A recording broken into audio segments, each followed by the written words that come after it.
आज के एपिसोड की शुरुआत में हम देखते हैं नोबिता अपने टीचर से बहुत डांट खा रहा है। टीचर उसे कहता है तुम हमेशा इतने कम नंबर लाओगे तो जिंदगी में कुछ बड़ा नहीं कर पाओगे। फिर नोबिता ये टेस्ट पेपर अपने मम्मी पापा को ठीक से दिखाता भी नहीं, इसलिए वो और डांट खा लेता है। इतनी डांट खाकर स्कूल से निकलने के बाद नोबिता मन ही मन ये प्रॉमिस करता है कि अब से वो बहुत मेहनत करेगा। ये सोचते हुए घर जाते समय उसकी मुलाकात जायन सुनियो से होती है। वो क्या देखते हैं और क्या जायन सुनियो की बातें सुनकर नोबिता की मोटिवेशन थोड़ी हिल जाती है। ऊपर से वो देखता है कि शिजुका और डेकिसुगी दोनों साथ में बातें करते हुए घर जा रहे हैं। शिजुका डेकिसुगी की शर्ट ठीक कर रही होती है। ये सब देखकर नोबिता की बाकी बची मोटिवेशन भी खत्म हो जाती है। वो सोचता है मुझे तो बिल्कुल भरोसा नहीं होता शिजुका मेरे जैसे इंसान को कभी पसंद करेगी। ये सब सोचते सोचते वो घर जाकर अपने दुख की बातें डोरेमोन को बताने जाता है, पर कमरे में जाकर देखता है कि डोरेमोन वहाँ है ही नहीं। लेकिन बिस्तर देखकर लगता है कि कुछ देर पहले कोई वहाँ लेटा हुआ था। नोबिता ये सब ध्यान ना देकर बैग से टेस्ट पेपर निकालकर अपनी माँ को दिखाने जाता है, लेकिन टेबल पर उसे अपनी सबसे पसंदीदा कॉमिक खुली हुई मिलती है। फिर नोबिता टेस्ट पेपर वहीं छोड़कर माँ से डोरेमोन के बारे में पूछने जाता है,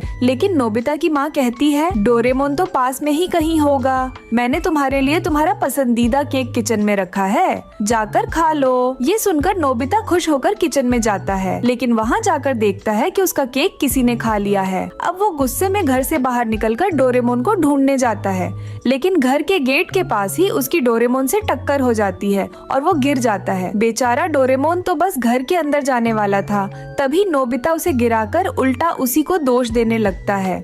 डोरेमोन बार बार कहता रहता है मुझे इस बारे में कुछ नहीं पता, पर नोबिता कुछ नहीं सुनता और गुस्से में वहाँ से चला जाता है। नोबिता का जब भी मूड खराब होता था वो पहाड़ी पर अपनी एक सीक्रेट जगह पर जाता था। उस जगह के बारे में किसी को भी पता नहीं था। आज भी वो वहीं चला जाता है, लेकिन वहाँ पहुंचकर नोबिता देखता है कि उसकी पसंदीदा सीक्रेट जगह पर एक उम्र दराज आदमी लेटा हुआ है। इसे देखकर वो काफी हैरान हो जाता है। वो आदमी नोबिता को पूरे नाम से बुलाता है और कहता है जब तुम्हें गुस्सा आता था या मन खराब होता था तुम यहाँ आया करते थे। यहाँ का शांत माहौल तुम्हारा मन अच्छा कर देता था। ये सुनकर नोबिता पूरी तरह हैरान होकर उसकी पहचान पूछता है। तब वो आदमी कहता है मैं 45 साल का नोबिता हूँ, फ्यूचर से आया हूँ। तभी वहाँ डोरेमोन भी आ जाता है। डोरेमोन पहले से ये सब जानता था। डोरेमोन रिप्लेसमेंट रोबोट तैयार करके दोनों नोबिताओं को ये गैजेट इस्तेमाल करने को कहता है। छोटा नोबिता कारण पूछता है ये गैजेट बॉडी एक्सचेंज करने के काम आता है। तब बड़ा नोबिता कहता है मैं अपनी बचपन वाली लाइफ को फिर से एंजॉय करना चाहता हूँ। ये सुनकर छोटा नोबिता पूरे दिन की बातें सोचकर कहता है मेरा बचपन तो एंजॉय करने लायक है ही नहीं, इसलिए मैं एक बार बड़ा बनकर देखना चाहता हूँ। फिर दोनों इस गैजेट को इस्तेमाल करके अपनी बॉडी एक्सचेंज कर लेते हैं। बड़ा नोबिता इतना हल्का और छोटा शरीर पाकर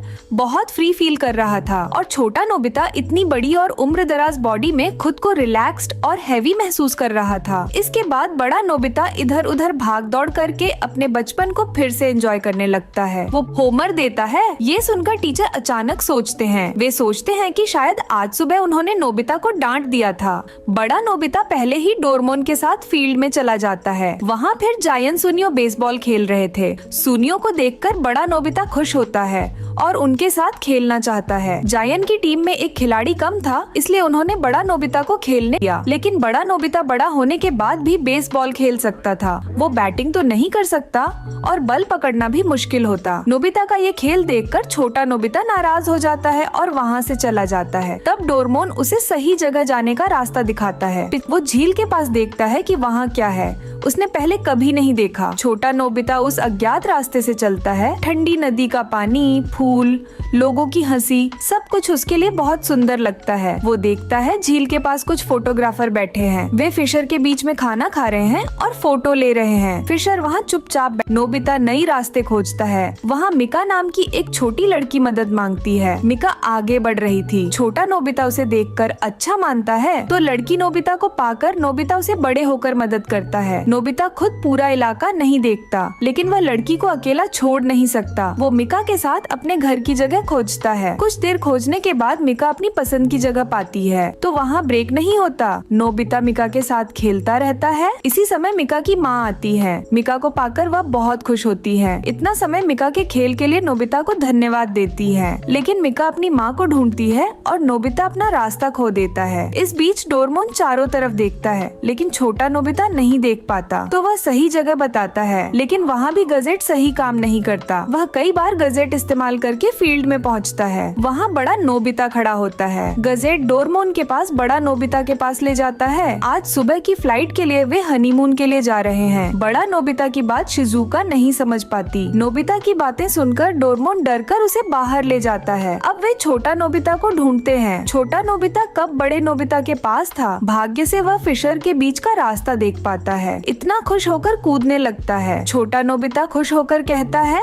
मैंने पहले कभी इतना आराम महसूस नहीं किया।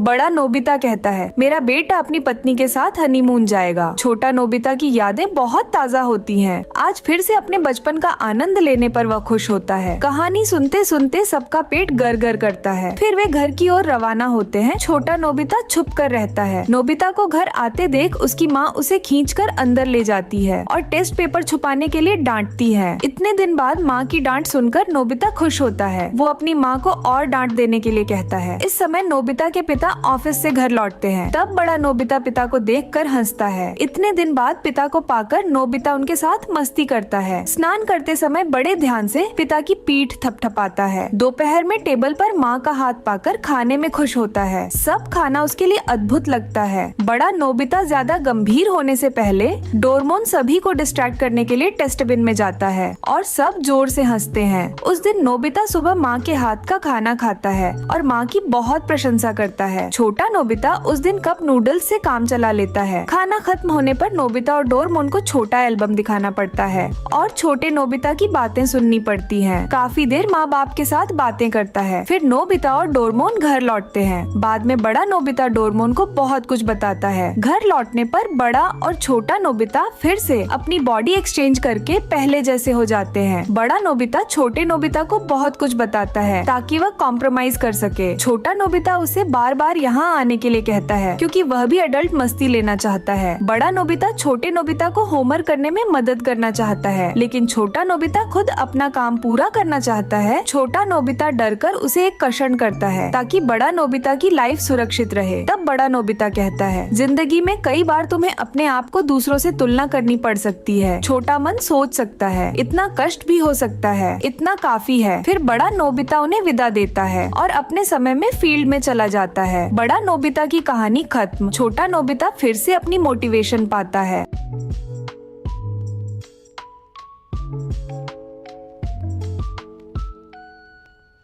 No power